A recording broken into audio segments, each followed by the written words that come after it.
عبدالرحمن بابا فرمایي په بزرګۍ د هغه پاک پروردګار موقوف مشه په سړي د سړي کار.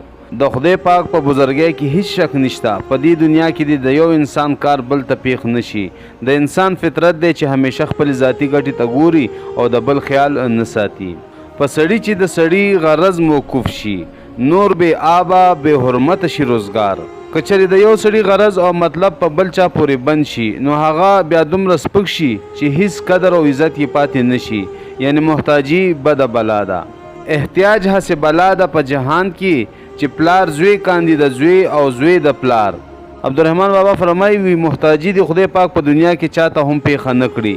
په دې محتاجۍ په وجه باندې د پلار نه زوی او د زوی نه پلار جوړ شي. د پلار او د زوی پیژنګلو ورکې ختمه شي.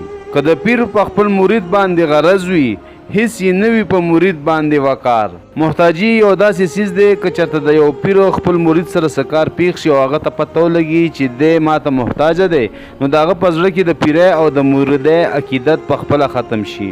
زمانه هسې بې مخه ده بې رویه چې غالب که په اسلام باندې کفار. زمانه بې مخه او بې سټه ده د چا پروا نه ساتي چې په اسلام باندې کفار غالب کړي.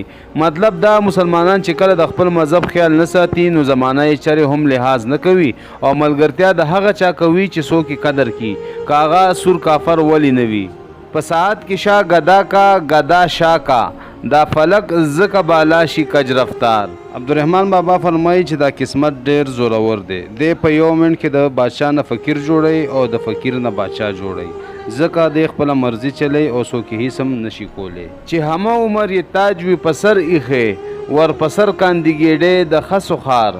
د هغه چا چې په پیړو بادشاهي روانه وي تخ او تاج یې په میراث کې رسېدلی وي ولې وخت ور باندې داسې لوبې وکړي چې د عمرونو سلطنت یې پلته ووهي او د تاج په ځای ورته د خسو خشاک او د ازغو ګېډۍ په سر کې چې قادر نه په درم نه په دینار وي په هغو باندې گنجونه که انبار.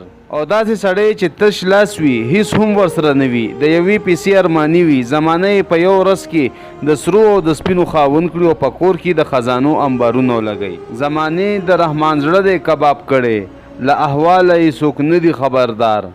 عبدالرحمن بابا په آخره کې فرمایي وخت په دې دنیا کې څوک هم سلامت وي نه دی پرېښی او د رحمان زړه خو یې داسې تړکولی دی لکه څنګه چې په کړي کې کباب تړه کېږي. بیا یې هم په زړه باندې غټ کاڼی ایښی دی او هر کړمه هر تکلیف یې په ځان باندې تېر کړی دی. د دې په وجه باندې د حال نه یې څوک هم خبر نه دي.